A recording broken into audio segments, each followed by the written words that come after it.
two identical point masses each of mass m are connected to one another by a massless string of length L. A constant force F is applied at the midpoint of the string. If L be the instantaneous distance between the two masses, what will be the acceleration of each mass? तो देखिए यहाँ पर हमको दो masses दिए हुए हैं. पहला मास m1 एंड दूसरा मास m2. ये दो मासेस दिए हुए हैं और ये इनके बीच में एक मासलेस स्ट्रिंग है जिसकी लेंथ है L. इनके बीच जो स्ट्रिंग है उसकी लेंथ है L. इसके मिड पॉइंट पर हमने फोर्स लगाया F. इसके मिड पॉइंट पर हमने फोर्स लगाया F. दैट मीन्स ये हो गया L/2 और ये हो गया L/2. अब देखिए जब इस फोर्स को हम इस तरफ अप्लाई करेंगे तो ये मासेस में जो एक्सेलरेशन है वो इस तरफ होगा, इन मासेस में एक्सेलरेशन इस तरफ होगा और इनके बीच की जो लेंथ है, इनके बीच का जो डिस्टेंस है वो डिक्रीज करेगा. ठीक है, तो देखिए उसने हमको यहाँ एक और चीज़ दी हुई है. इफ L स्मॉल l, ठीक है, if small l be the instantaneous distance. अभी इस बात को समझने की कोशिश कीजिए, इंस्टेंटेनियस डिस्टेंस क्या है. देखिए इस स्ट्रिंग की लेंथ तो फिक्स रहेगी L. ये जो स्ट्रिंग हमने ली हुई है इसकी लेंथ तो रहेगी फिक्स L. ठीक है, लेकिन जैसे जैसे हम इस पर फोर्स नीचे की तरफ अप्लाई, मतलब फोर्स हम इस तरफ जब अप्लाई करेंगे तब ये इनके बीच का जो ये मासेस एक्सेलरेट करेंगे इस डायरेक्शन में और इनके बीच का जो डिस्टेंस है, ये जो L डिस्टेंस था ये घटेगा, है ना.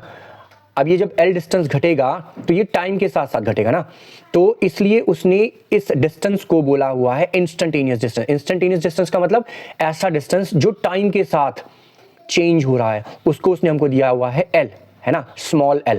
तो मान लीजिए हमने इस पर थोड़ी देर फोर्स लगाया और फिर हमने रोक दिया. ठीक है, तो हमारी नई सिचुएशन क्या होगी? हमारी नई सिचुएशन ये होगी m1 m2 ये करीब आ गए. ठीक है, एक्सेलरेशन इनमें हुआ, इस तरफ ये एक्सेलरेशन हुआ. अब देखिए जो इनके बीच की स्ट्रिंग थी वो स्ट्रिंग कुछ इस तरह से हो जाएगी. ये L/2, ये L/2. इनके बीच का जो ये डिस्टेंस था उसने बोला ये इंस्टेंटेनियस डिस्टेंस स्मॉल l है ना. ये L/2 और ये L/2. ठीक है, अब देखिए ये फोर्स लग रहा है इधर F. ठीक है, अब हम यहाँ पर क्या कर सकते हैं, ये देखिए जब ये फोर्स F इधर की तरफ लगेगा तो यहाँ इस स्ट्रिंग के अंदर एंड इस स्ट्रिंग के अंदर कुछ टेंशन होगी. ठीक है, तो वो टेंशन हमने वो ये रही टेंशन T, इसमें टेंशन T लगेगी, टेंशन T.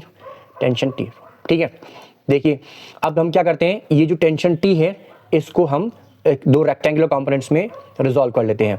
तो इसका एक रेक्टेंगुलर कंपोनेंट ये रहा, एक रेक्टेंगुलर कंपोनेंट ये रहा, अगेन एक रेक्टेंगुलर कंपोनेंट ये रहा, एक रेक्टेंगुलर कंपोनेंट ये रहा.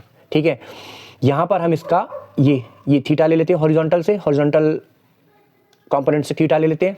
ठीक है, तो हॉरिजॉन्टल कंपोनेंट हो गया T cos थीटा, ये थीटा ले लिया हमने इधर.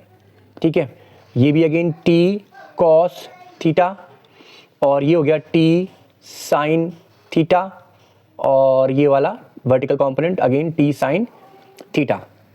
ठीक है, अब देखिए यहां पर अगर आप ध्यान से देखेंगे तो F इस डायरेक्शन में लग रहा है और T sin theta and T sin theta F के इक्वल एंड ऑपोजिट है. तो हम यहाँ क्या लिख सकते हैं, F is equal to T sin theta plus T sin theta. That means F is equal to 2T sin theta. ठीक है, ये हमारी फर्स्ट इक्वेशन बन गई. अच्छा, दूसरा हम क्या लिख सकते हैं, अब देखिए यहां पर हमको बोला था two identical point masses each of mass m. That means capital M है, यहां पर हम इसको कैपिटल M ले लेते हैं इन मासेस को. इस मास में इस डायरेक्शन में एक्सेलरेशन हुआ है. ठीक है, तो फोर्स कितना लगा होगा, m इंटू ए. तो हम यहाँ लिख लेते हैं m इंटू ए. अब ये m इंटू ए को अगर आप देखेंगे तो ये T cos थीटा, जो कि T cos थीटा जिसकी डायरेक्शन ये है, ठीक है, इसके ऑपोजिट साइड में इस डायरेक्शन में हुआ है. ठीक है। तो हमारा हमें क्या लिख सकते हैं, m इज इक्वल टू, तो हम क्या लिख सकते हैं, M A is equal to T cos theta. ध्यान से देखेंगे आपको ये सभी कंपोनेंट्स एंड फोर्सेस एक दूसरे के ऑपोजिट एंड इक्वल मिलेंगे, ठीक है। आप ये भी सोच सकते हैं कि भाई इधर वाला भी तो गया है, इधर वाला ऐसे ए गया है, और तो अगर इसका भी ध्यान से देखें तो m इंटू ए है ना इस डायरेक्शन में, एंड टी कॉस थीटा इस डायरेक्शन में, तो दोनों के केस में बात सेम पड़ेगी। हमने दोनों में से एक को क्यों लिया, क्योंकि हमको एक्सेलरेशन फाइंड आउट करना है, और एक को लेने से ही हमारा एक्सेलरेशन निकल जाएगा, इसलिए हमने एक को लिया, ठीक है। अच्छा, तो यहां पर ये हमारी क्वेश्चन नंबर 2 हो गई। अब हम क्या करते हैं, इक्वेशन नंबर 2 को इक्वेशन नंबर 1 से डिवाइड कर देते हैं। तो डिवाइड 2/1, तो यहां पर हमारा हो गया t cos theta upon 2t sin theta is equal to ma upon f, ठीक है। t से t यहाँ कैंसिल हो गया, then it becomes cos theta upon sin theta multiplied by 2 is equal to ma upon f। cos अपॉन sin becomes cot theta upon 2 is equal to ma upon f। Cross multiply कर देते हैं, f cot theta is equal to 2ma and cot theta is equal to ma upon f, ठीक है।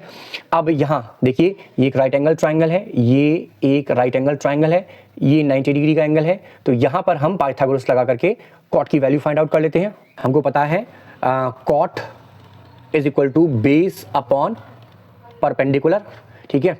तो यहां पर इस डायग्राम को देखते हैं, यहां देखिए ये बेस ये रहा, ठीक है, परपेंडिकुलर ये रहा, ठीक है। तो cot theta is equal to base that is l/2, perpendicular हमें निकालना होगा। परपेंडिकुलर निकालने के लिए हम पाइथागोरस लगा लेते हैं, l/2 square minus l/2 square is equal to perpendicular को p से डिनोट कर दिया स्क्वायर, ठीक है। इस स्क्वायर को दूसरी तरफ लाएंगे तो स्क्वायर रूट हो जाएगा, then it becomes square root l/2 square minus l/2 square is equal to p। तो यहाँ पर हम इसके अपॉन में p की वैल्यू पुट कर देते हैं, then it becomes under root l/2 square minus l/2 square, ठीक है। l/2 upon under root l/2 square minus l/2 square is equal to 2ma upon f। Next step में l/2 upon under root, यहाँ पर देखिए इस l/2 का square that becomes l square upon 4, और यहाँ पर again l square upon 4 is equal to 2ma upon f।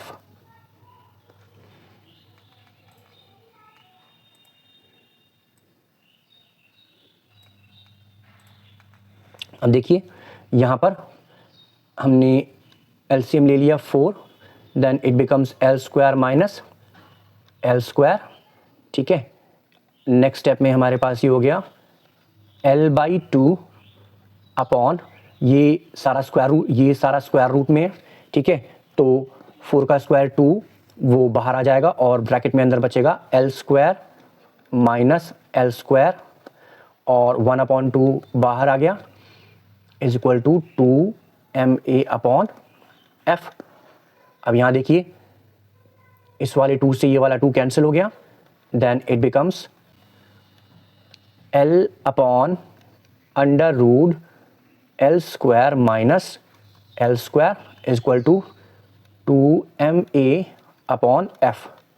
तो यहाँ पर से a की वैल्यू निकालते हैं, a की वैल्यू निकालने के लिए a को यहीं छोड़ा, और ये जो 2m अपॉन एफ है, इसे रेसिप्रोकल करके दूसरी साइड ले गए, then it becomes f upon 2m bracket l under root l square minus l square bracket close. तो यही है हमारा answer, a is equal to f upon 2m l upon under root l square minus l square. So यदि आपको ये question समझ में आया हो तो मेरे चैनल को सब्सक्राइब कीजिए, वीडियो को लाइक एंड शेयर कीजिए। Thank you for watching.